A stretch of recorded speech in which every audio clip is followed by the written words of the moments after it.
তো বন্ধুরা, এখন আমি যে বিষয়টা নিয়ে কথা বলবো সেটা হলো বাংলাদেশে যে কোঠা আন্দোলন হচ্ছে।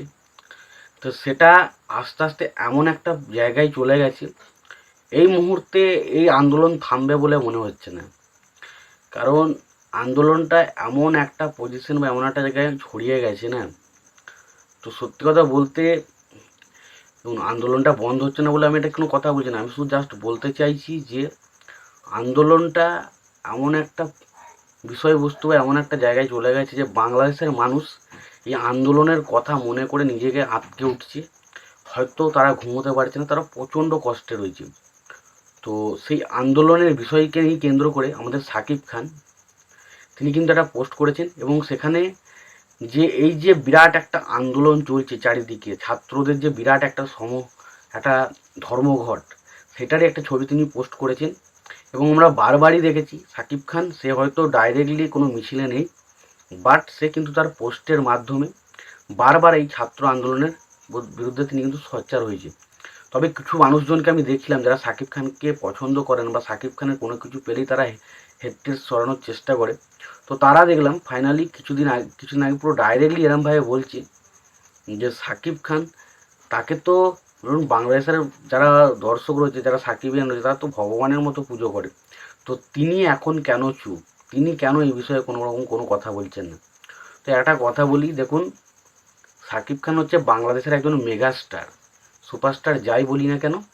এবার দেখুন, যেহেতু তিনি মেগাস্টার, তাই তার পক্ষে এই মুহূর্তে এরকম হুটহাট করে নেমে আসা বা হুটহাট করে যা কিছু করে দেওয়া, এটা কিন্তু পসিবল নয়।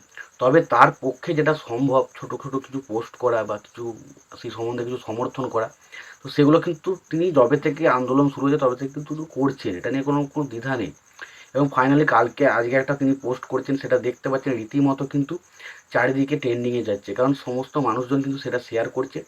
এবং সেটা থেকে বোঝা যায় যে সাকিব খান তিনি কিন্তু এই আন্দোলনের যারা মারা গেছে তাদের কিন্তু পক্ষে, তিনি কিন্তু এই আন্দোলনটারই পক্ষে, তিনি ছাত্রদের পক্ষে, এটা কিন্তু তার পরিষ্কারভাবে বোঝা যায়।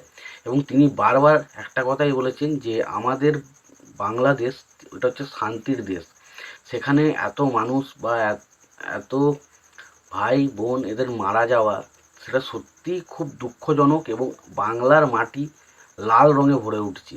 তো সেটা খুবই দুঃখ, সেই জিনিসগুলো কিন্তু তিনি বারবার বলেছেন। তার পোস্টের মাধ্যমে তিনি বারবার তিনি বাংলাদেশের প্রতি তার কতটা ভালোবাসা রয়েছে তিনি পোস্টারতে প্রমাণ করেছেন। এবং তার পাশে আজকেও আমরা দেখলাম তিনি একটা তার পোস্ট করছেন এবং সেগুলো নিয়ে তিনি বলছেন, এবং টোটালি বোঝা যাচ্ছে তিনি কিন্তু এই আন্দোলনের যে যে কষ্টটা তিনি কিন্তু হয়তো সরাসরি ডাইরেক্টলি তিনি করতে পারছেন না, বাট তিনি যেগুলো বোঝাতে চাইছেন এটা থেকে বোঝা যায় যে তার যে দেশের প্রতি একটা ভালোবাসা কিন্তু রয়েছে। তাকে যেমন প্রত্যেকটা মানুষ খুব ভালোবাসে, তিনিও কিন্তু দেশের প্রত্যেকটা মানুষকে ভালোবাসে।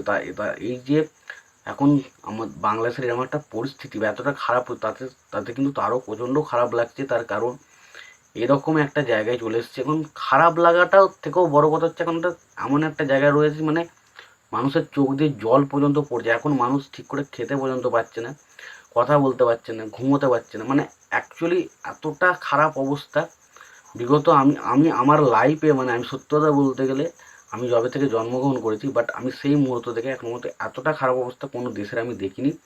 বাট আমার এটা দেখে খুব খারাপ লাগছে, খুব খারাপ লাগছে। এবং সত্যি কথা বলতে শাকিব খান তিনি অবশ্যই মেগাস্টার, তিনি তিনি সত্যি কথা বলতে এটা সাপোর্ট করলেন। তো এখন দেখার মতো বিষয়, দেখুন, হয়তো আমরা কিছু বছর মাস বা কিছু মাস পর হয়তো এগুলো মিটে যাবে, বাট যে ক্ষতিটা হলো, যে ছেলেটা ধরো মারা গেল, তার মা বাবার কি হবে, বা যে মেয়েটা মারা গেছে, যে সেই জিনিসগুলো যেন কোথাও না কোথাও, আমরা ভারতীয় হতে পারি তবু এই যে জিনিসগুলো আমরা শুনছি আমাদের ভেতরটা যেন আটকে উঠছে সেই জিনিসগুলো শুনে, যে এখনো পর্যন্ত কোটা আন্দোলন নিয়ে এখন সত্যি মানে জাস্ট একটা কালো অধ্যায় হিসাবে কিন্তু বাংলাদেশের এই সময়টা কিন্তু থেকে গেল, যেখানে সরকার কোনো প্রোটেকশন ছাড়াই কিন্তু ছাত্রদের ওপর গুলি চালালো।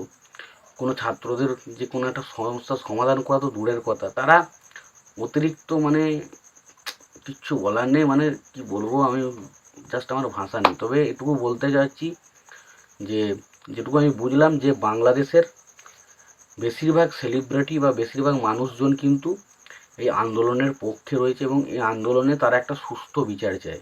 এবং তারা সত্যি কথা বলতে একটাই জিনিস আমি বুঝলাম তাদের বিষয়বস্তু বা তার মানে সে সমস্ত পোস্ট দেখে, যে তারা আর রক্তপাত চায় না, তারা সবসময় চায় যে দেশের মধ্যে শান্তি ফিরে আসুক। তো দেখুন, ডেফিনেটলি যা হবার হয়েছে সেটা কিছু করার নেই, বাট আশা করব বাংলাদেশে খুব শীঘ্রই শান্তি ফিরে আসবে এবং এই সমস্ত সমস্যার সমাধান হবে।